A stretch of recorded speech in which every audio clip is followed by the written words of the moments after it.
తెలంగాణలో చిన్నారుల గుండె ఆరోగ్య సేవలకు అంకితమైన Shri Sathya Sai Sanjeevani child heart care వార్షిక కార్యక్రమం ప్రత్యేక ఆకర్షణగా నిలిచింది. ఈ కార్యక్రమంలో మాజీ మంత్రి హరీష్ రావు, ప్రముఖ నటుడు విజయ్ దేవరకొండ పాల్గొని ఇక్కడ చిన్నారులతో మమేకమయ్యారు. ఉచితంగా గుండె వైద్య సేవలు అందిస్తూ వేలాది కుటుంబాలకు ఆశాకిరణంగా నిలుస్తున్నారు. ఈ సంస్థ సేవలను వారు ప్రశంసించారు. చిన్నారుల ఆరోగ్యం, సేవా కార్యక్రమాల ప్రాధాన్యతను ఇక్కడ నేతలకు వివరించారు.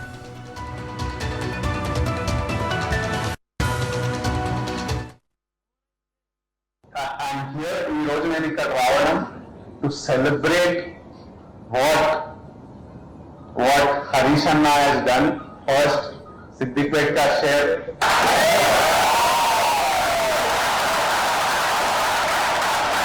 Harish Anna, Srinivas Rao గారిని తెలంగాణలో పీడియాట్రిక్ సర్వీస్ అన్నిటికంటే నెసెసిటీ అది ఉంది అని ఐడెంటిఫై చేయడం, హెల్త్ మినిస్టర్ ఉన్నప్పుడు ఇక్కడ ల్యాండ్ ఇవన్నీ అలాట్ చేయడము, వాళ్ళకి కావాల్సిన హెల్ప్ చేయడము, one decision of a leader to bring the service.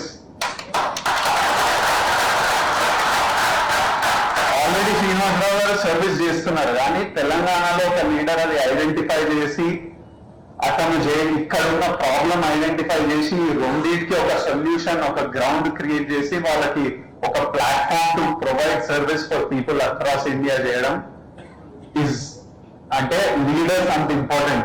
They make such big decision. So Harish అన్న తీసుకున్న డెసిషన్ ఈ రోజు సిద్దిపేటలో ఇంత బ్యూటిఫుల్ ఫెసిలిటీ ప్రసాద్ గారు కట్టడం, హరీష్ అన్న ఇంట్రడ్యూస్ చేస్తుండే అందరూ ఎవరెవరు ఇంపార్టెంట్ పాత్రలు ప్లే చేశారో దీంట్లో అందరినీ ఒకరొకరు పేరున నాకు ఇంట్రడ్యూస్ చేసి వీళ్ళు ఇది చేశారు అని ఇంట్రడ్యూస్ చేయడం.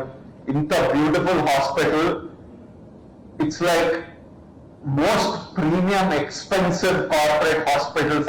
అంత ఫెసిలిటీస్, అంత క్లీన్లీనెస్, అంత బ్యూటిఫుల్ గా సర్వీస్ మెయింటైన్ చేయడం, and for absolutely no cost. పిల్లల health service no cost, parents stay, parents food అన్ని చూసుకొని పిల్లల సర్జరీ చేసి వాళ్ళని 10 days పోస్ట్ ఆప్ కేర్ చేసి వాళ్ళని తిరిగి మళ్ళీ వాళ్ళ సిటీస్ కి పంపించేంత వరకు సర్వీస్ చేయడం. సో ఈరోజు నేను కూడా చాలా సంతోషంగా నా 1 సంవత్సరం యొక్క వేతనాన్ని ఈ ఆసుపత్రికి డొనేట్ చేయాలని చెప్పి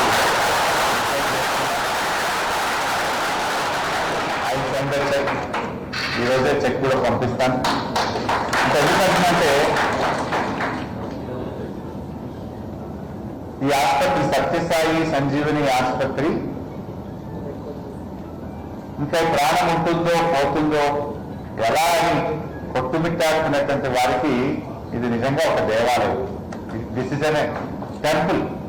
ఈ ఆసుపత్రిలోకి వచ్చినటువంటి వాళ్ళు దేవాలయంలోకి వచ్చినంత భావన కలుగుతుంది. దేవుడు ఎలా వరమిస్తాడో, నేను బతుకుతానో పోతానో అని ఇక్కడికి వచ్చినటువంటి వారికి ఈ ఆసుపత్రి ప్రాణ ప్రతిష్ఠ చేస్తాడు. నిజంగా ఒక చిన్న అప్పుడే పుట్టిన పిల్లలకు గుండె ఆగిపోతుంది, గుండె రంధ్రాలు పడ్డాయి, హార్ట్లో కంజెషన్ ఉంది అన్నప్పుడు ఆ తల్లిదండ్రుల ప్రాణాలు విలవిలలాడుతుంటాయి. పేదవాళ్ళు, అప్పుడే పుట్టిన బిడ్డ, ఎవరికైనా బిడ్డ పుడితే చాలా ఆనందం ఉంటుంది. కానీ ఆ పుట్టిన బిడ్డ గుండెకు రంధ్రాలు ఉన్నాయి, ఆ పుట్టిన బిడ్డ ఇంకా బతకడం కష్టం అన్నప్పుడు ఆ తల్లిదండ్రుల ప్రాణాలు విలవిలలాడుతూ ఉంటాయి. ఒక రకంగా చెప్పాలంటే సత్యసాయి సంజీవని ఆసుపత్రి ఇప్పుడు ఒక చిన్నారికి శస్త్రచికిత్స చేసిందంటే ఒక్క గుండెని కాపాడలేదు, నా దృష్టిలో 3 గుండెల్ని కాపాడలేదు. విలవిలలాడే ఆ 2 గుండెలకు కూడా ధైర్యాన్ని ఇచ్చి ప్రాణం పోస్తున్నా మీ బిడ్డకని అటు ప్రాణం పోసిన బిడ్డకు తల్లిదండ్రుల గుండెలను కూడా